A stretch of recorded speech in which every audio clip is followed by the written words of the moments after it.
Most welcome to Historiesbanorna History Reconnaissance and World War I Armor. Extra small, small and extra large.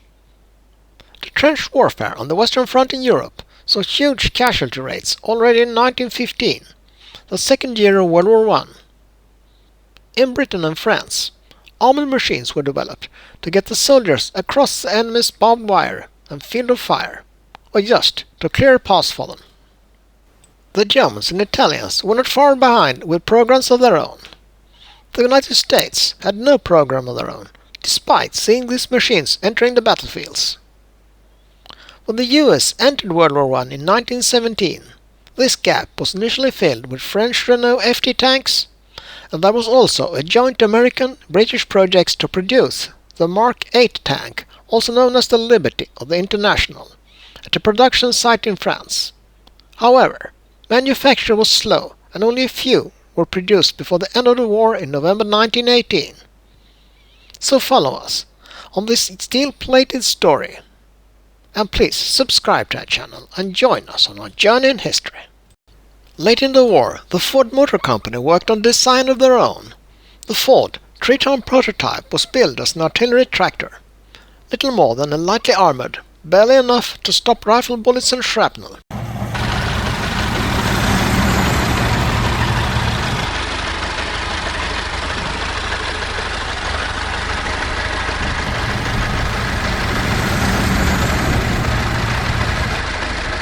At first, it was just an unarmed steel box for towing guns or equipment around the battlefield.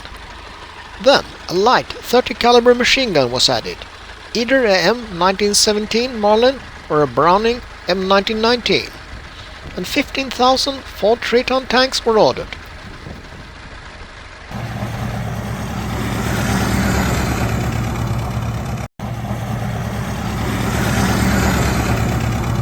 It had a crew too, a driver and a gunner, and two Ford Model T gasoline engines mounted side by side.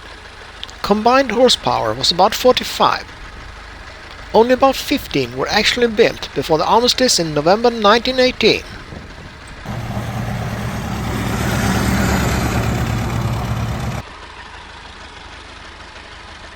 A handful was sent to France, but they never saw combat. Even though it didn't get used in battle, the Ford 3-ton kind of set the stage for America's later development of armored vehicles.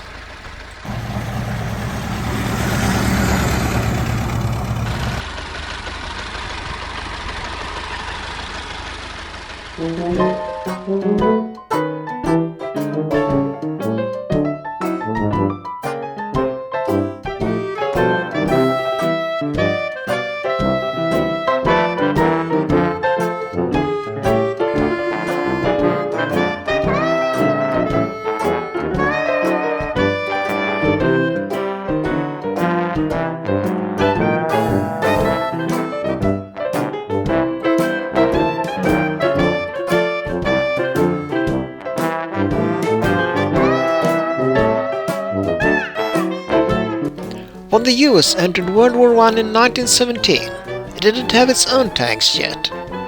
American forces were trained by the French and equipped with French Renault FTs. The American-built version was called M1917 Light Tank, which was basically a copy of the Renault FT. But production delays meant that the American-made M1917s didn't reach France before the war ended. So, US troops in combat used the French Renault FT itself.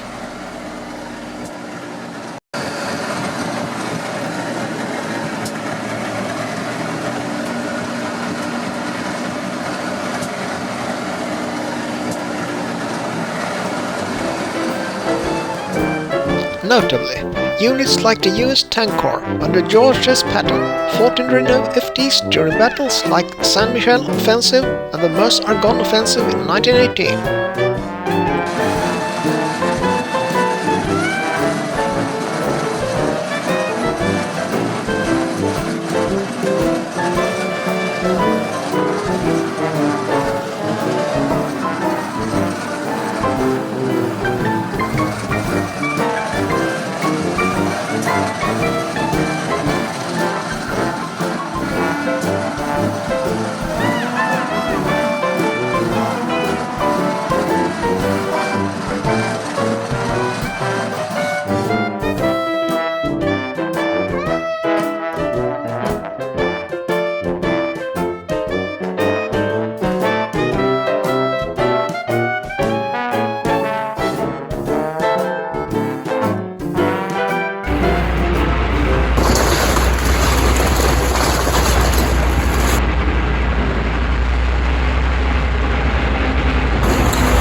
That's all folks. Thanks for watching. Please like and subscribe.